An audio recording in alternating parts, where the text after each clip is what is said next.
कुछ ऐसा इंतजाम हो जाए जुआ पे राधा राधा राधा नाम हो जाए। मैया के चरण कमल कोटि कोटि प्रणाम।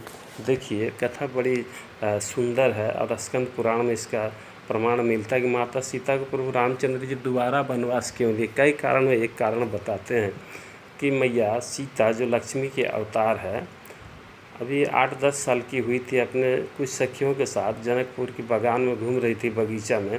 माता गाछ के नीचे जाके बैठ गई। उस गाछ पर एक तोती और एक तोता आके बैठ गए। तोती अपने पति से कह रहा था कि हे स्वामी, ये जो पेड़ के नीचे बैठी है ना, साक्षात लक्ष्मी जी है जो सीता बन के आई है, और ये 4 और इनकी 3 बहन है, 4 बहन बन के आई है।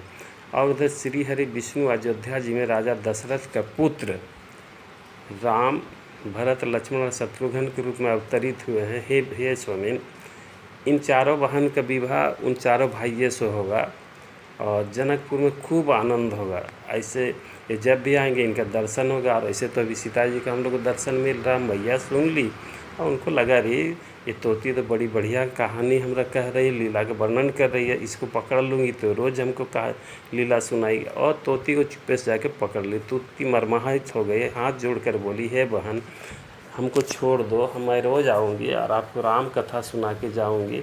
देखो मैं गर्भवती हूँ, मैं अंडा देने वाली हूँ। मैं हम लोगों का आंगन में बहुत सुंदर सुंदर किलकारी बच्चों का गूंजेगा, हम लोग को छोड़ दो। इधर बेचारा तोता एकदम गुम सा हो गया, देख रहा था क्या हो रहा है। लेकिन माता एक नहीं सुनी, सोने के पिंजरे में डाल दी।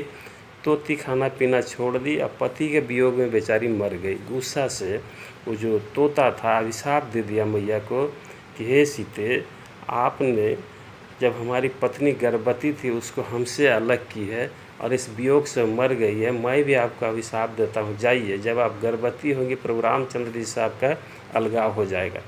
और इसको पूरा करने के लिए मैं खुद अयोध्या जी में अवतार लूँगा, एक धोबी के घर में जन्म लूँगा और आप दोनों का वियोग करा दूँगा। यही अभिशाप के कारण प्रभु रामचंद्र जी मैया को दोबारा वनवास दे दिए थे। ये लीलाधर का लीला है।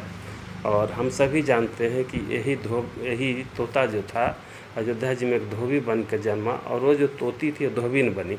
एक दिन वो सरजू जी के पार कपड़ा पहुंचाने गई थी, इधर वर्षा हुआ और जब सरजू जी भर गई, कोई नाविक नहीं मिला, नाविक के घर में ही रह गई। और जो सुबह वो घर आई तो ये धोबी बोला कि मैं कोई राम हूँ कि लंका में सीता जी रही और जब आई तो फिर राम जी उसको रख लिए। अरे जाओ, हम तुमको रखने वाला नहीं है। और इसी को मान करके भगवान